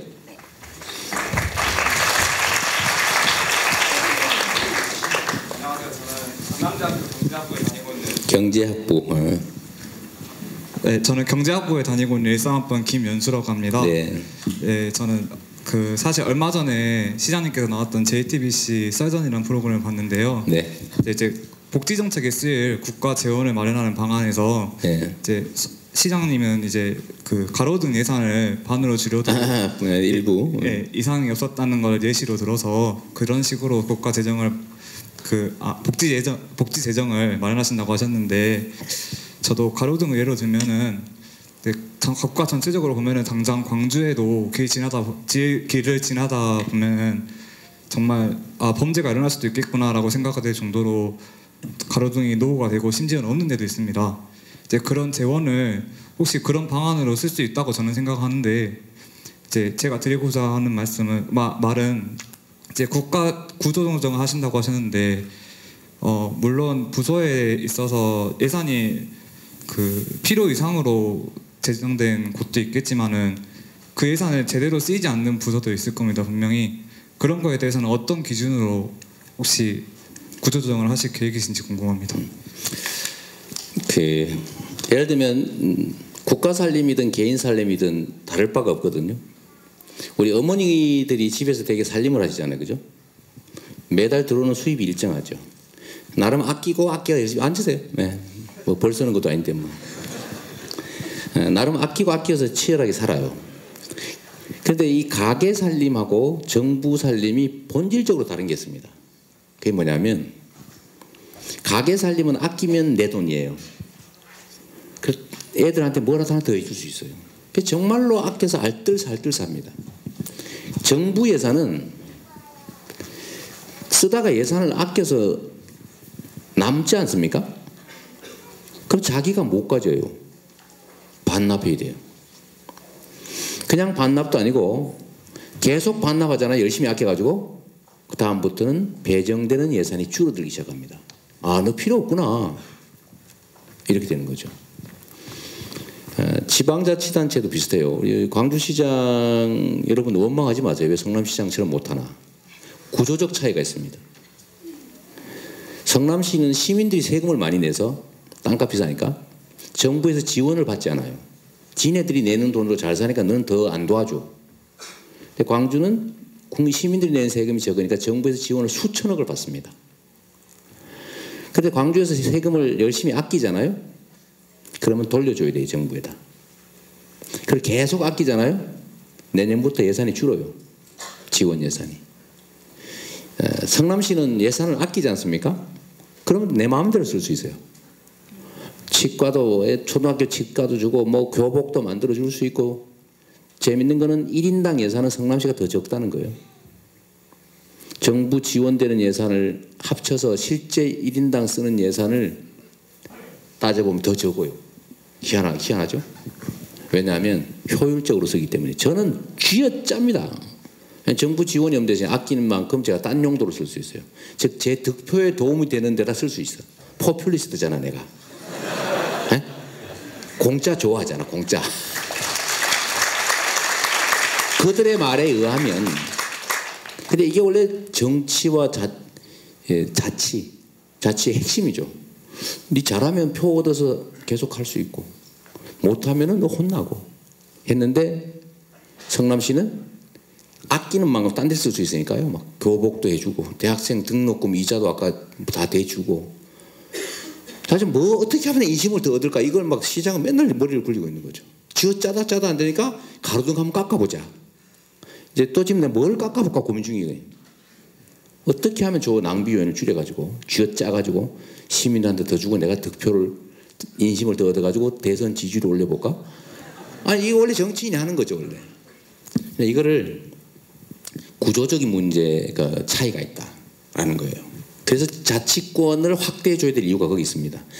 자치권을 확대해 주면 재정 집행의 효율성이 확 늘어나요.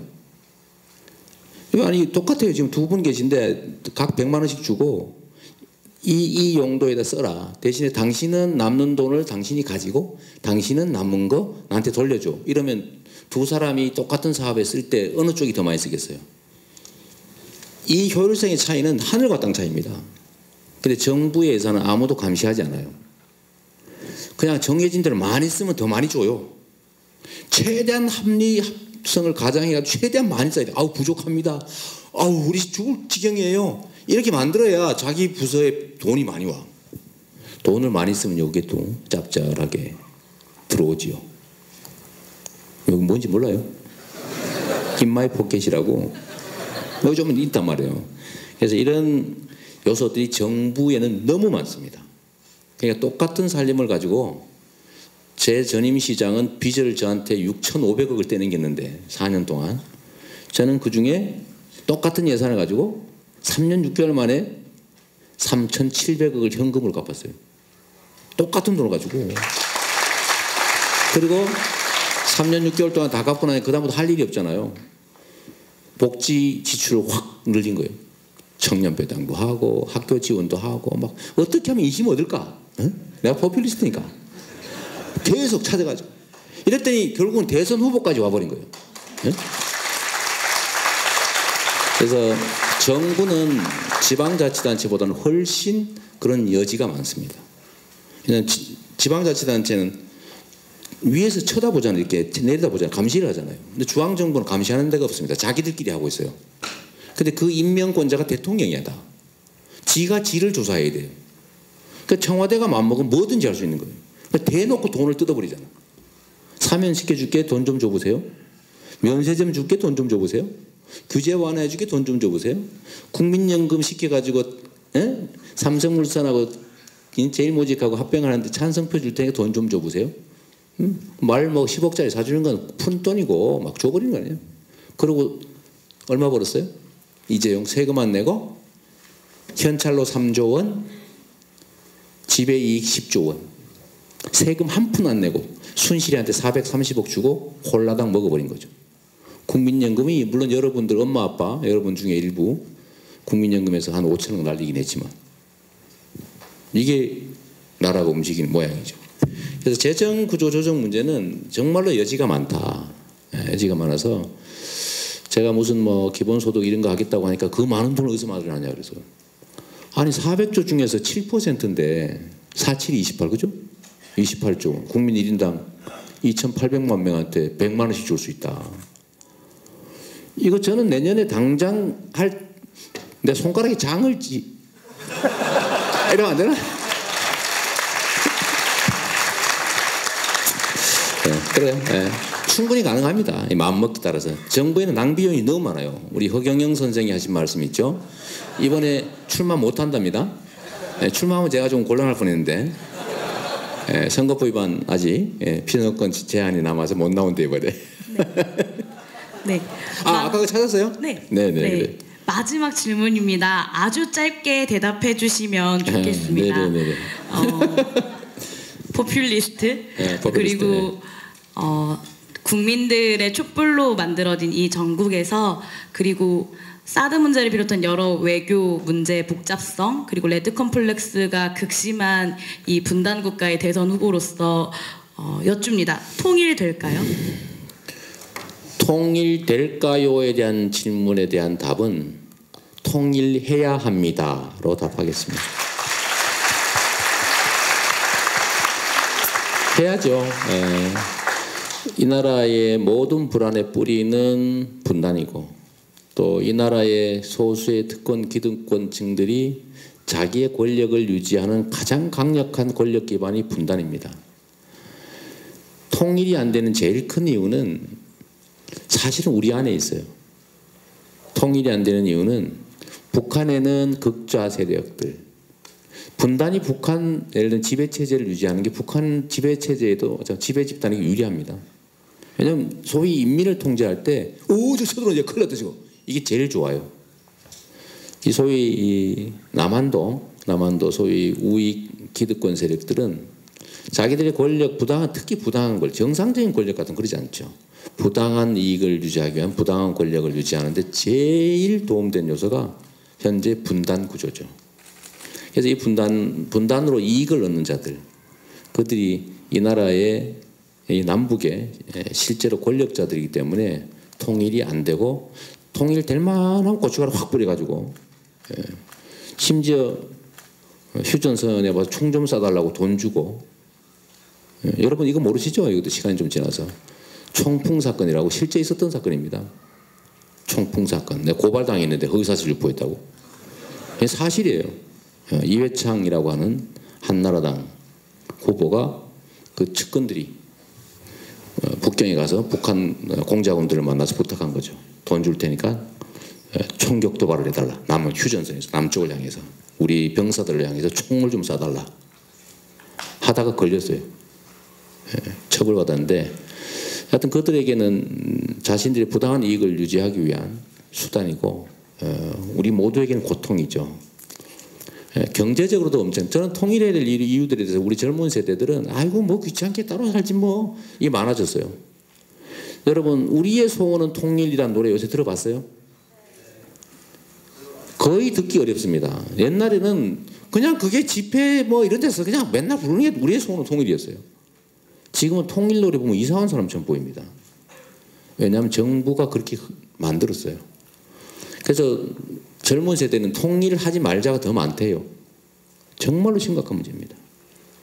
그래서 이 통일은 내가 이 얘기만 좀 할게요. 이거 진짜 중요한 얘기니까 우리 미래에 관한 거니까 첫째로는 우리에게 엄청난 고통을 가하고 있기 때문에 일단 고통을 제거하기 위해서 필요해요.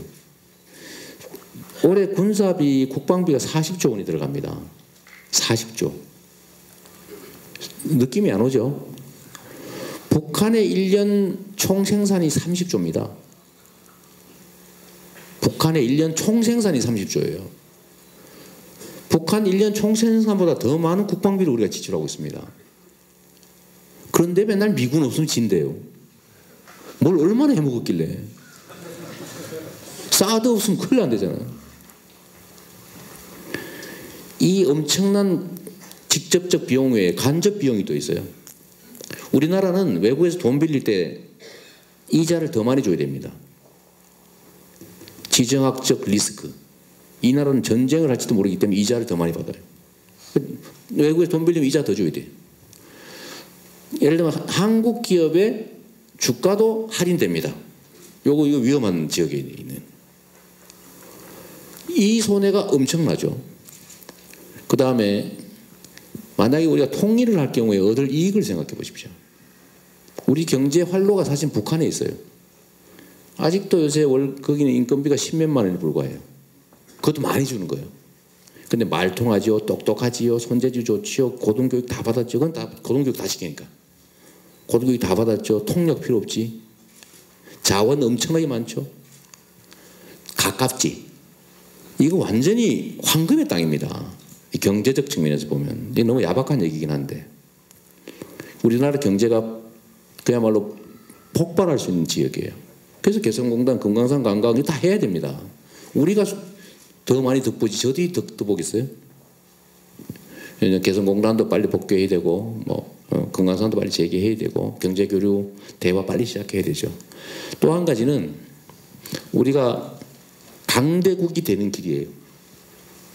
우리가 국제사회에서 맨날 약소국이라서 이래 취하고 저래 맞고 이게 피해가 너무 큰데 남북이 통일되면 인구 7,500만, 약 8천만 가까이 독일 규모가 됩니다. 독일 규모.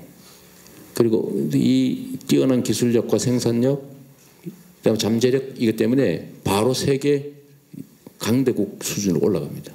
우리가 다른 나라를 괴롭혀서 특별히 뭘 뜯어서 먹고 살려고 하는 건 아니지만 우리가 안전하게 살 수 있게 되죠. 안전하게 강하게. 그리고 마지막으로 인도적 차원에서 우리 같은 언어를 쓰고 같은 형제인데도 아직도 형제인데도 부모 자식 간에 못 만나고 있는 이상가족 문제를 포함해서 이런 민족적 문제가 심각합니다.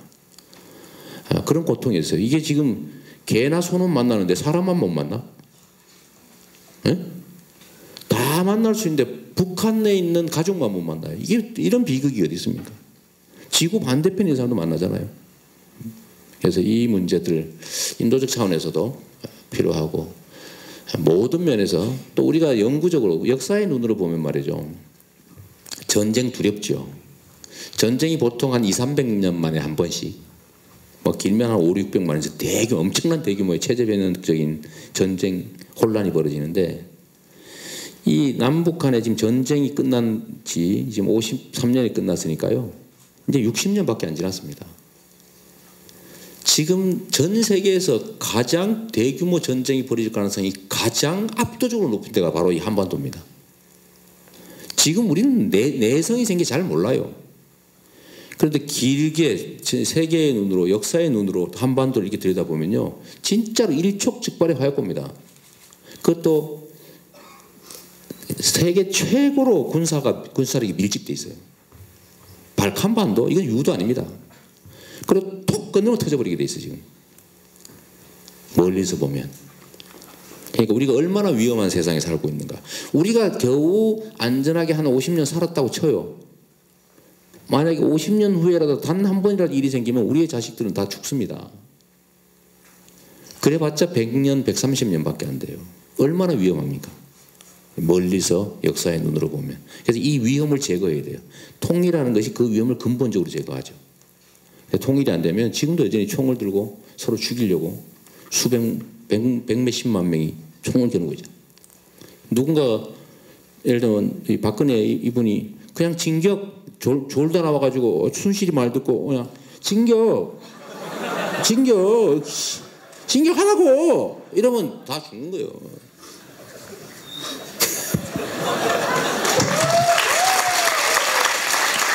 네, 감사합니다.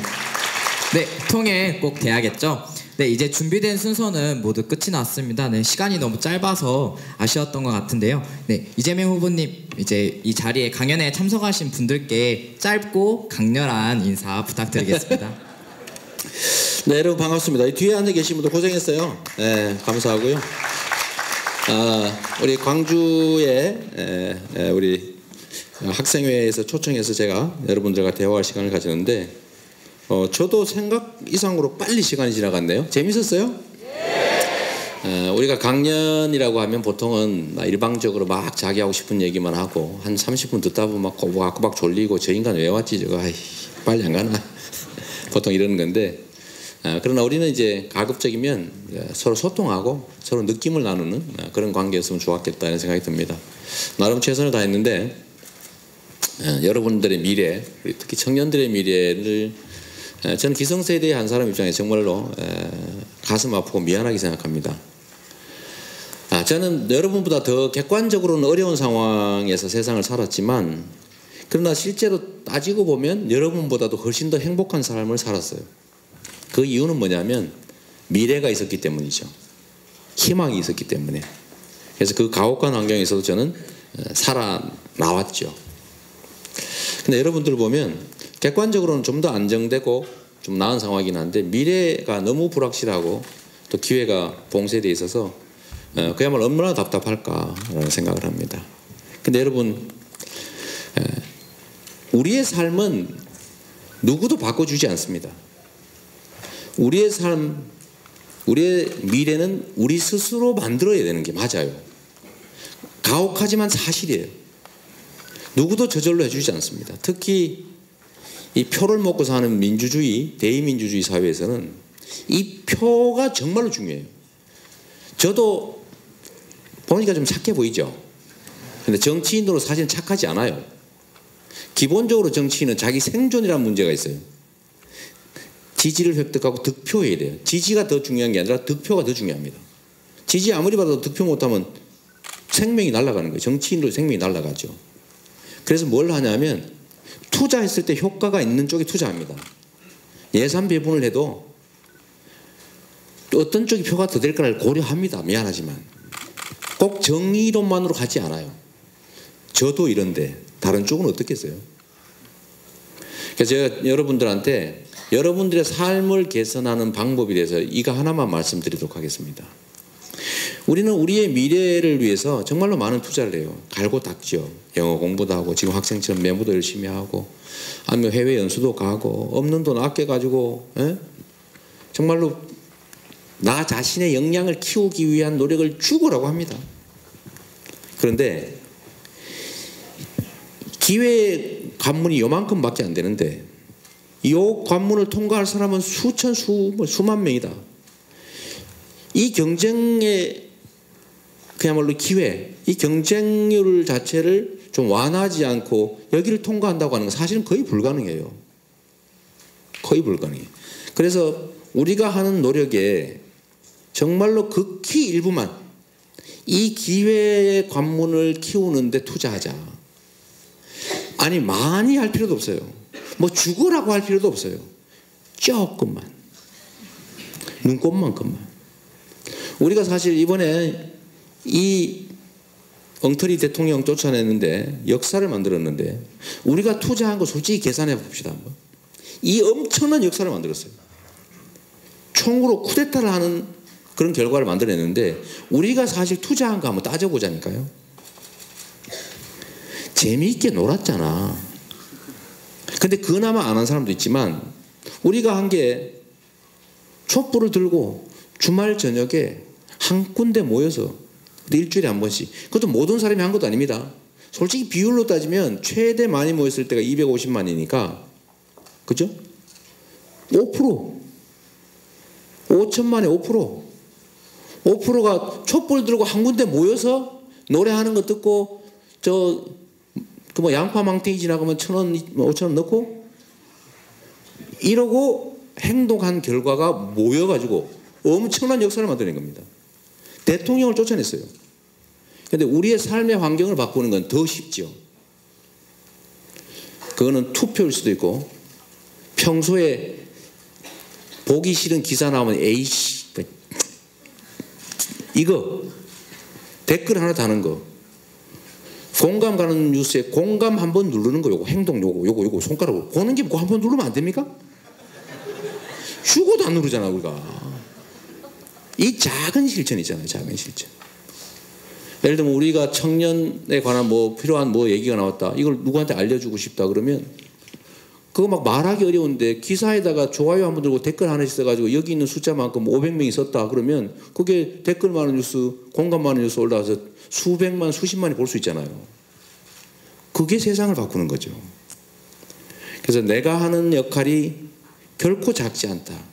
세상의 모든 혁명적 변화도 사람으로부터 시작됐고 또 역시 그 중에서 한 사람으로부터 시작됐고 한 사람도 작은 행동에서 시작됐고 작은 행동은 마음으로부터 시작됐다. 그 몇 사람으로부터 시작되는 거예요. 그래서 여러분들한테 정말로 부탁드리고 싶은 거, 어떤 기회의 관문을 통과하기 위해서 나 자신의 역량을 키워서 총력을 다하는 거 일단 기본적으로 좋습니다.